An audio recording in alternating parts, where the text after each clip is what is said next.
Bonjour et bienvenue dans une nouvelle vidéo sur la cybersécurité. Donc ici on va voir un laboratoire qui reflète une faille XSS qui est protégée par un Content Security Policy. Donc en fait c'est des règles c'est des règles qui sont appliquées pour éviter qu'on puisse accéder à l'extérieur ou à l'intérieur du site ou sur certains objets. Avec le Dangling Marker Attack, donc une attaque de Dangling Marker, en fait on va s'évader de certains balises. Ce laboratoire utilise une règle stricte de contenu sécurisé, donc une police de contenu sécurisé, qui bloque toutes les requêtes qui sortent des sites externes. En fait, à partir du site où on est, on ne peut pas faire de requêtes externes. Donc pour résoudre ce laboratoire, en premier, on doit effectuer une attaque cross-site crétine. Donc on va injecter une attaque pour récupérer des choses, donc pour bypasser, donc pour contourner cette politique de contenu et infiltrer le jeton CRSRF. Donc en fait, c'est le jeton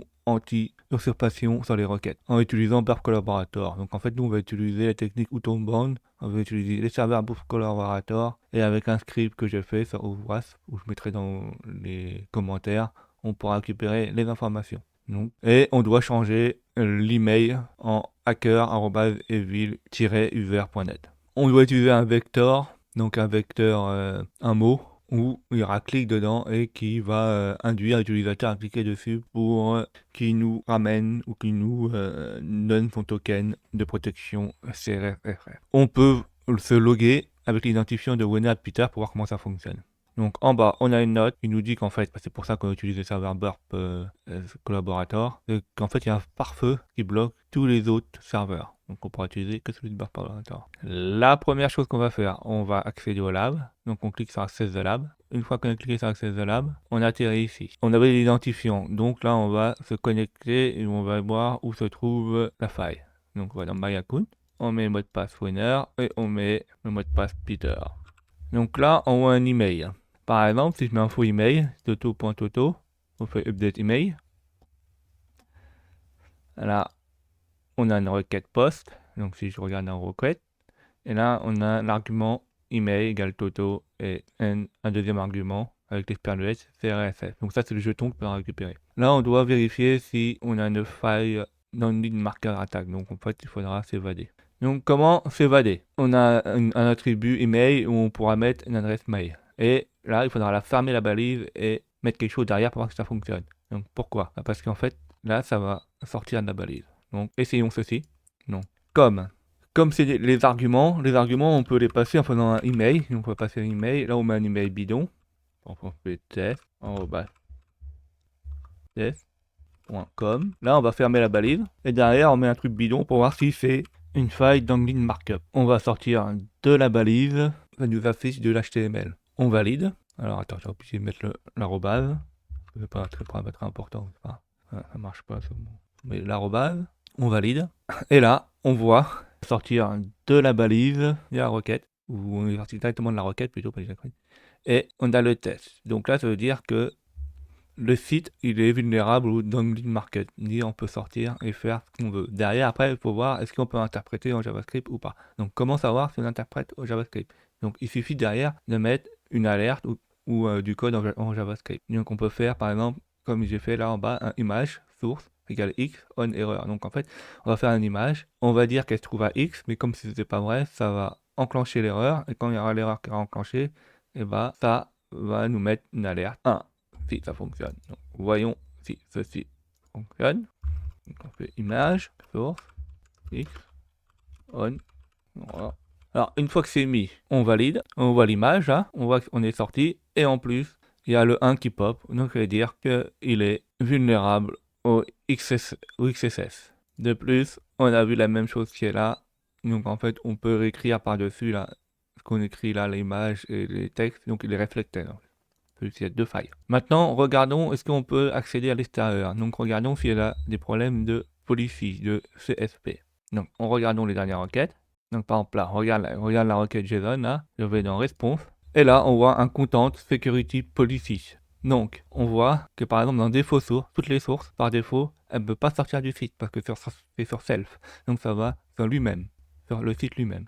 Objet source. Alors là, tous les objets de la source sont interdits, donc c'est mis en on. Tout ce qui est style, donc tout ce qui est CSS, etc., ça marche que sur le site lui-même. Pareil, tous les scripts. Les scripts doivent fonctionner, ça peut fonctionner sur le script lui-même et à l'externe. L'image, pareil, ça sur le site lui-même et sur l'externe. Et tout ce qui est base URL, donc tout ce qui est...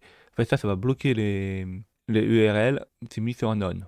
Donc là, on voit bien que les bases URL sont bloquées et les objets sont bloqués. Donc en fait, on ne pourra pas directement mettre une injection ici pour mettre notre site malveillant. Donc pour faire mettre notre site malveillant, on peut aller directement sur Go Exploit Server et dessus, il faut créer un script qui permet d'exploiter la vulnérabilité en fait. Alors expliquons-le. Donc au début, on envoie un script en JavaScript avec les balises script ouvertes et script fermées. Après, on dit que si Windows Name, donc en fait, s'il y a du contenu dans Windows Name, donc là ou là, ça correspond les onglets, on crée une image source et on envoie le contenu à notre serveur malveillant, qui est en fait le serveur sur Burp Collaborator. Et de plus, on encode cette URL. C'est s'il y a quelque chose, parce qu'au début, il n'y a rien.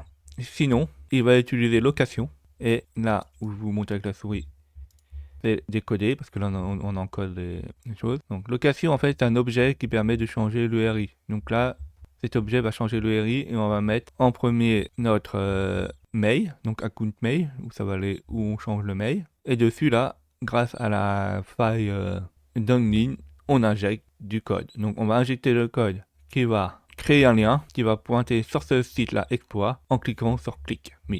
Et en fait, la personne va cliquer sur click me, ça va créer l'exploit. Et une fois que l'exploit est cliqué, ça va activer le site. Donc Windows Name va être rempli et il va récupérer le token de la personne et il va nous l'envoyer sous forme de new image. En fait, il va pas récupérer que le token, il va récupérer toutes les informations de la page. Donc voilà comment ça fonctionne. Là, on change les lignes. Mais avant de faire ceci, il faut exécuter le script pour récupérer les données sur Burp Collaborator. Donc on fait script. On va dans Standalone. Une fois qu'on est dans Standalone, on va dans Host List Burp Collaborator. On fait Run. Alors, on va récupérer le by ID, donc soit vous le récupérez vous-même avec Wireshark et Burp Suite Pro, soit vous prenez le mien. Mais le mien, faites attention, hein, vu qu'il est utilisé par beaucoup de monde, vu qu'il y a des gens qui regardent mes vidéos, c'est pas forcément sécurisé. J'utilisez jamais ce truc-là dans les projets privés. On met le by ID. Et là, il nous dit combien de temps on va récupérer l'information sur le serveur malveillant la Burp Collaborator. Donc par exemple, nous, toutes les 30 secondes. Alors, vous remarquez, ce laboratoire est assez capricieux. Ne mettez pas de temps trop court, vous pouvez planter le laboratoire. Une fois ceci fait, il faut modifier le script. Alors le script, le premier truc là, c'est le premier lien plutôt. C'est un lien du serveur pour contacter Burp Collaborator. Donc choisissez soit le vôtre, soit l'un des trois là que j'ai mis. En fait, j'en mets plusieurs parce que des fois, il y en a certains qui fonctionnent, d'autres ne fonctionnent pas. Ça dépend si il est utilisé ou pas. Donc, mettez-le bien entre les deux barres obliques et le point d'interrogation, sinon ça ne fonctionnera pas. Après, la location, là, on doit modifier, on doit exploiter la file sur l'account mail. Donc là, il faut mettre le bon http.net. Donc là, on copie par exemple en haut, copier, coller. Après, on doit envoyer notre exploit sur cette page-là, sur ce serveur qui exploite la faille. Donc ici, il faut l'URL qui est là, il faut la copier et la coller. Donc là, on fait store. Donc une fois que tout est configuré, on fait store. Puis on fait deliver exploit to victim. Au bout de 30 secondes, on a les données et en fait, ici, là, on a les informations qu'on veut. Mais en fait, vu qu'on a utilisé encode URIC component, c'est encodé. Donc pour le décoder, en fait, vous sélectionnez ceci là, vous faites copier, vous allez dans Tool, et dans Tool, il y a une fonction qui permet d'encoder et décoder. Donc on colle ici, là, ce qu'on a encodé, on va dans Décode, et dans Décode, dans URL encode, là, on a notre token qui est ici, là. Vous faites copier, et on colle en bas. Donc ici, il ne faut pas oublier que c'est notre token qui va nous permettre de usurper et d'injecter notre CRSF qui va modifier notre adresse mail. Une fois ceci fait, il faut créer notre faille CRSF. Notre injection CRSF, en fait, ça sera juste de re-injecter sous forme de script une injection qui permet de modifier l'email comme ça avait été dit sur le laboratoire. Donc on arrête le script, là sinon il va tourner en boucle. Alors, des fois ça tourne en boucle, c'est pas grave.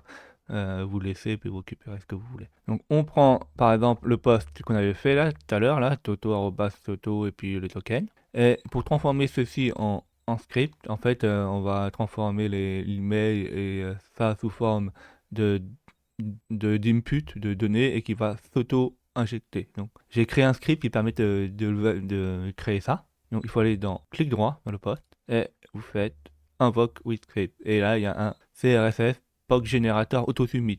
Pas POC Generator normal, parce que celui-là, c'est un script que j'avais fait, mais qui ne soumet pas automatiquement. Là, le deuxième, lui, soumet automatiquement. Vous faites cliquer dessus, ça vous mettrez dans les liens le script. Et là, vous avez ceci là qui est tout fait déjà. Donc on fait copier. Et ici, pas tout est formé correctement. En fait, c'est très capricieux ce laboratoire-là. Il faut éviter d'injecter trop de commandes, sinon il n'y a rien sinon ça plante. Alors le token n'est pas bon. Donc le bon token, c'est celui-ci. C'est le token qu'on avait récupéré. Et là, l'email est pas bon. L'email est pas bon. C'était hacker et bill user. Alors, c'est ceci. Alors, le problème, c'est que il faut encoder l'arrobase, le moins et le point. Donc, pour faire ceci, il faut aller dans Tool, Encode, Décode H. On efface ce qu'on a mis là. On va dans Encode. On tape arrobase,